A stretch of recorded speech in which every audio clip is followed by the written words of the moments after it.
This week we explore Embleton and Craster, two delightful villages on the coast of Northumberland.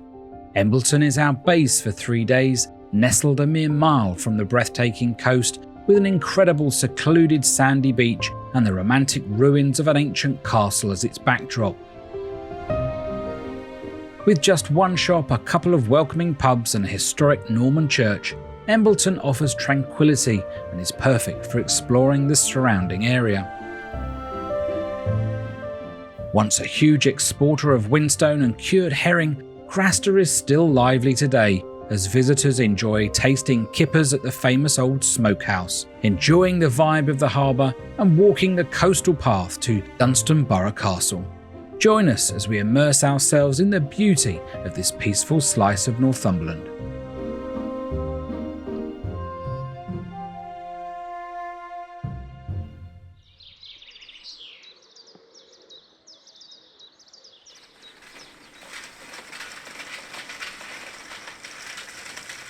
Embleton is a tranquil village nestled in the Northumberland countryside and just a mile from the stunning coast, and a short 8-mile drive from the historic market town of Alnwick, with its impressive castle, gardens and ancient town centre, a destination we'll explore later in the series.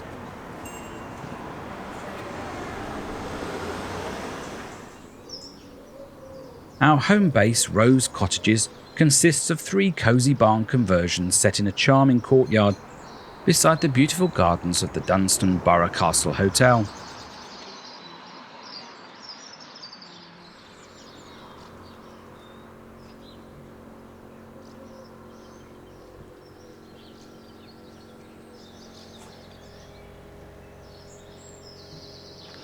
Welcome to the hayloft, which is going to be our base for the next 3 nights.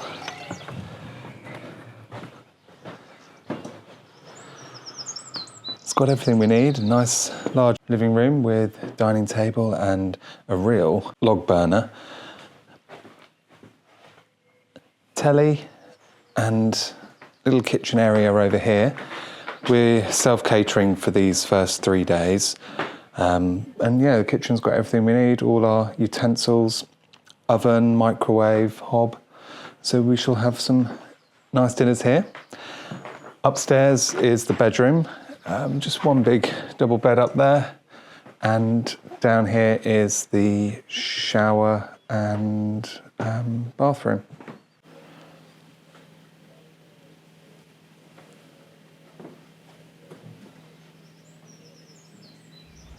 To kick off our stay, we stocked up on supplies for meals at the cottage, aiming to save a bit of money and buy locally. We headed to Turnbull's Northumbrian Food, established in 1880 and highly praised online, located just outside Alnwick. Their selection of local produce was impressive, making it hard to decide what to buy.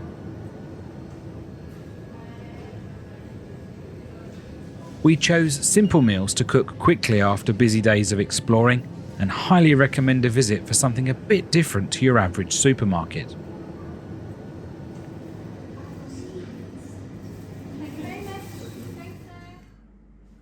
Our first night featured a delicious curry made with tender tikka chicken breasts and fragrant rice before curling up by the fire, making preparations for the next day.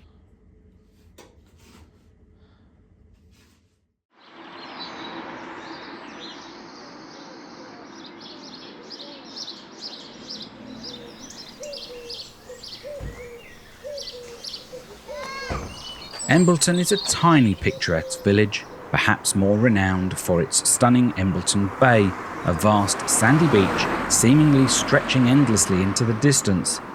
Let's take a stroll through the village and then head to the shore.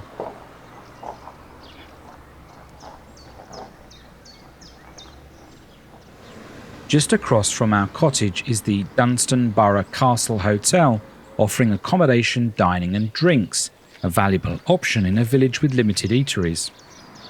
They even provide the local takeaway fish and chips for a casual meal. The beer garden backed onto our cottage, which is run by the hotel.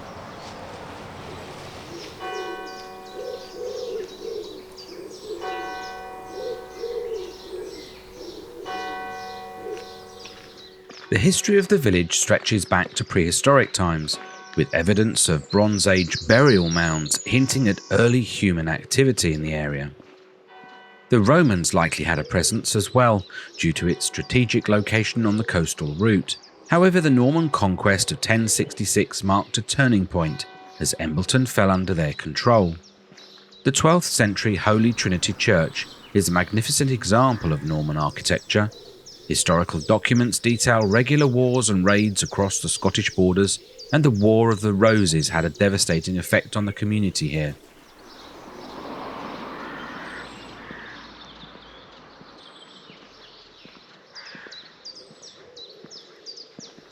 The belfry contains 6 bells purchased by public subscription in 1892, and they've been rehung twice since, most recently in 2000.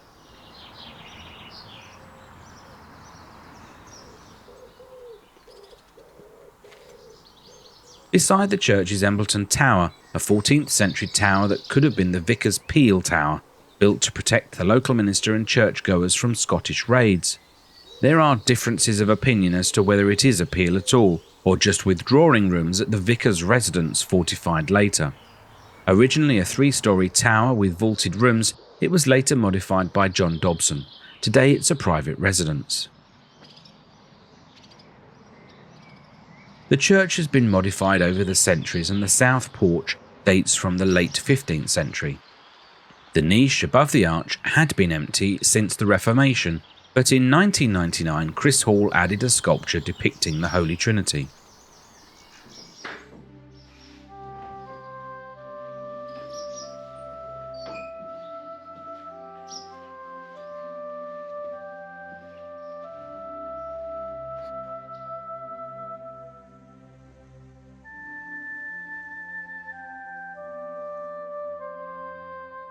The oldest part of the church is the lower level of the tower, originally 12th century. Later, modifications added the wrought iron spiral staircase to access the belfry. Again, well-known architect John Dobson came and made several alterations in the 19th century, including rebuilding the nave roof and adding an extension to become grey porch.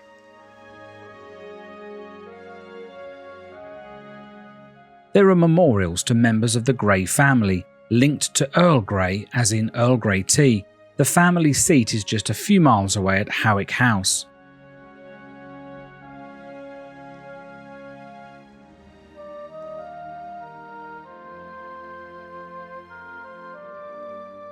The Craster porch bears the arms of the ancient Craster family, and we'll learn more about them later.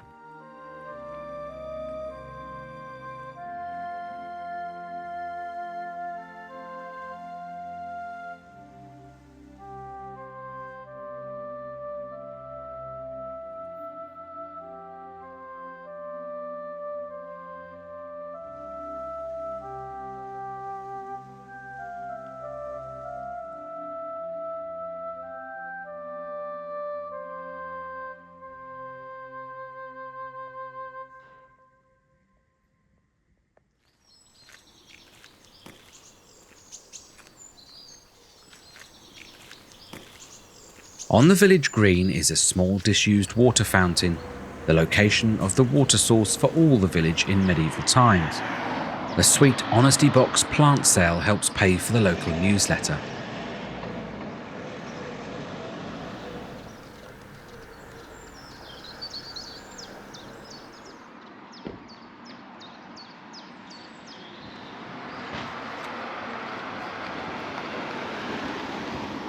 Walking up Front Street, the only village store, the Farm Shop, is well stocked with fresh bread, cakes, beers and local produce, open 8 AM to 5 PM daily.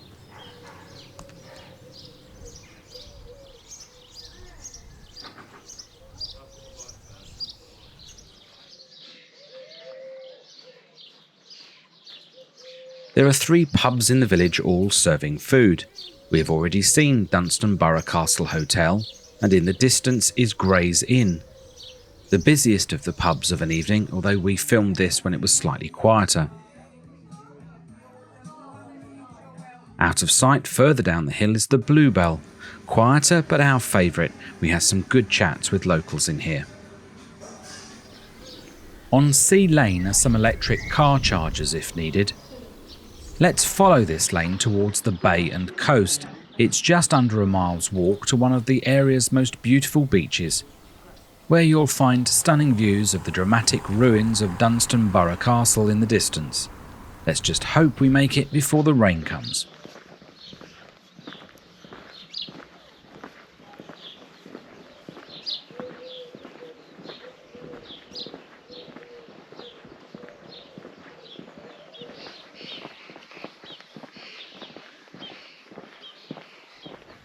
By the 19th century, some prosperity arrived in Embleton, driven by the discovery of whinstone, a valuable building material.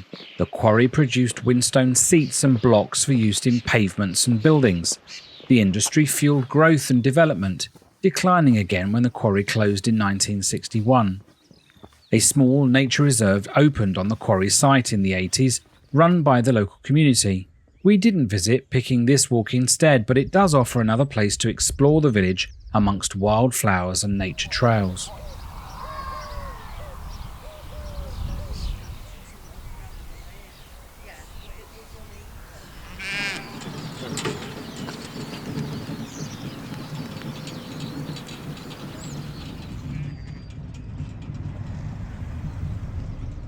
We need to pass through the local golf course on public footpaths. This testing links golf course invites visitor golfers through the year if you fancy a game. It's also open to the public for food and afternoon teas.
Reaching the shore, you are presented with a beautiful sandy beach that seems to run for miles and is pretty empty.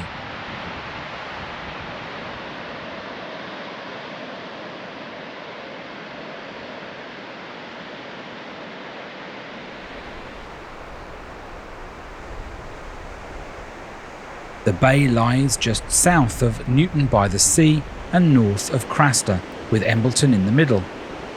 I'm going to guess it's about 45 minutes to reach either end from this point.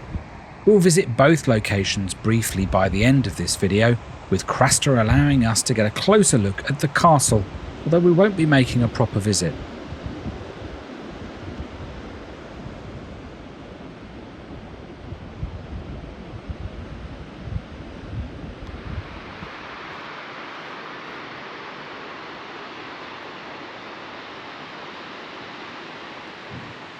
And so the weather turns yet again. This just goes to show in Northumberland, you can't tell what the weather's going to do from 1 minute to the next. Now we're in a shower. As the rain began to fall, at times quite heavily, we decided against braving the elements as Will had stupidly left his raincoat behind and there was no shelter on the exposed beach to wait it out. Instead, we made our way back to the cottage to retrieve the car and drive to the charming village of Craster.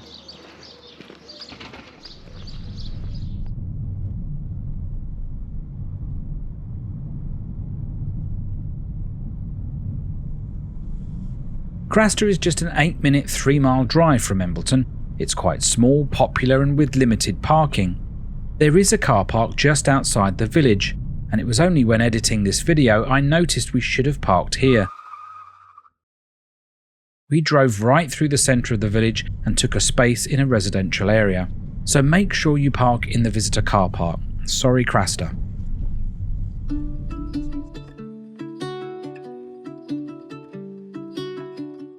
Craster is named after the Craster family, who have shaped the village since the 11th century and still live here today. The older part of the village is clustered around the little harbour, the only safe place to bring boats in along this stretch of the rocky North Sea coast.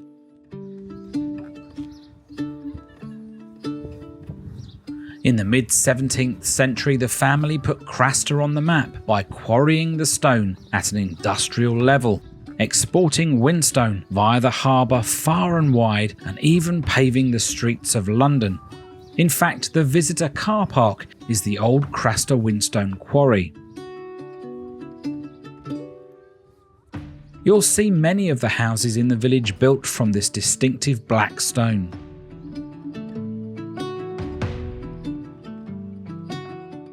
Once further inland, the village was moved closer to the sea by the Crasters to benefit from the bountiful fishing, building cottages for fishermen. By the end of the 19th century, it's said 2,000 barrels of cured herring were leaving the harbour each year.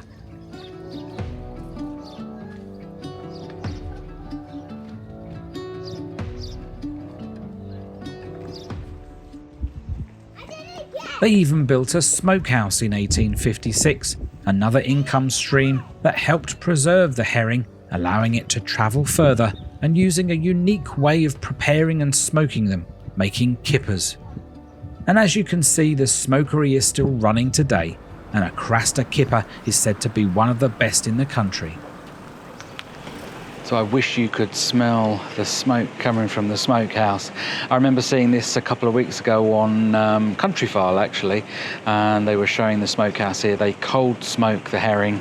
I think it takes 24, 48 hours, something like that, to do it. And then they're selling it in the shop here in Craster. It's really famous. Lots of people come here to buy it.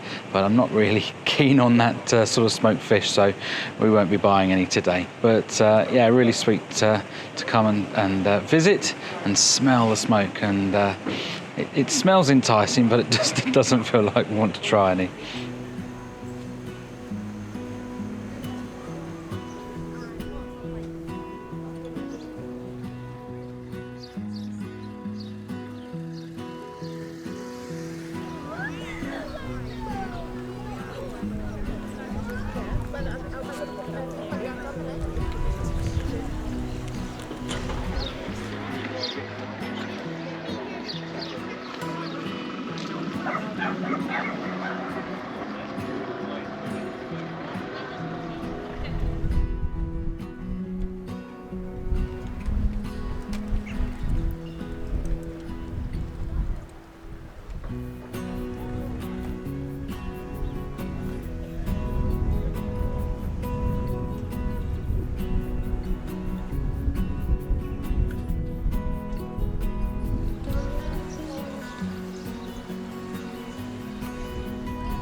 Beside the harbour is the gateway to the Northumberland coastal path, where we can walk towards the ruins of Dunstanburgh Castle, which we saw in silhouette on Embleton Beach earlier.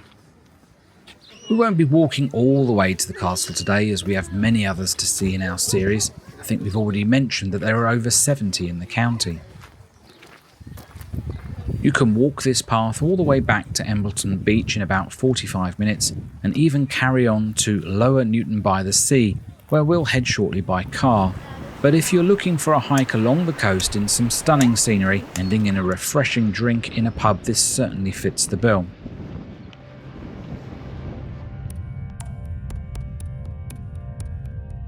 Perched dramatically on the rugged coast ahead of us is Dunstanburgh Castle, still standing as a majestic ruin from a tumultuous past. Built in the early 14th century by Thomas, Earl of Lancaster, this formidable fortress was a statement of power during a time of political unrest. Its imposing walls and towers bear witness to the conflicts and rivalries that have shaped medieval England.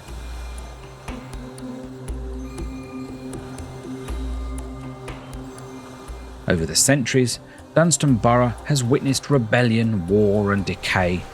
It endured damage during the War of the Roses and eventually fell into ruin. Yet even in its dilapidated state, the castle's romantic allure has captivated artists including famous English romantic painter William Turner. Today managed by English Heritage, the castle is open for a fee to explore and learn more about its history. You can find out all the details on visiting here.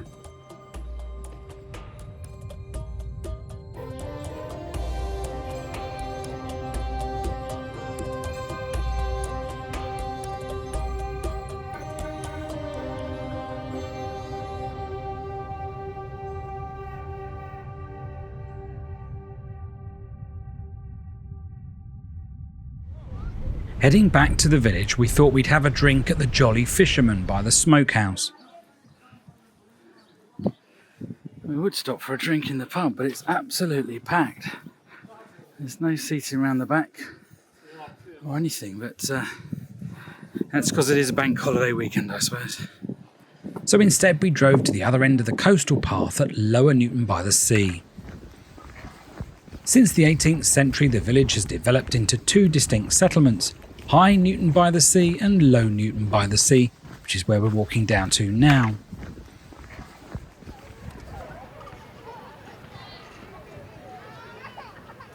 Here grew a fishing community with its iconic cottages bearing witness to its maritime heritage.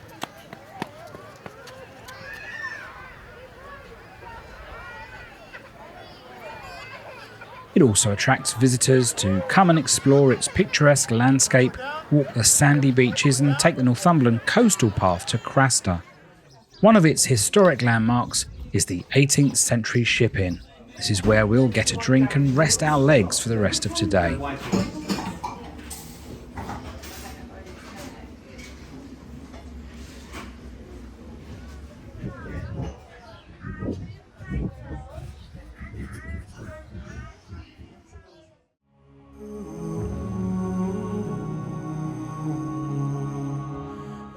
Next time in Northumberland, we cross the tidal causeway where 500,000 visitors venture each year to experience the magic of the holy island of Lindisfarne. We'll stroll through the charming village with its quaint cottages, tea rooms and gift shops, but more importantly we'll uncover the island's natural beauty and delve into its profound 1400-year history, the birthplace of Christianity in the north. Subscribe now so you don't miss our next episode and follow us on socials for more photos and information about Northumberland. See you again soon.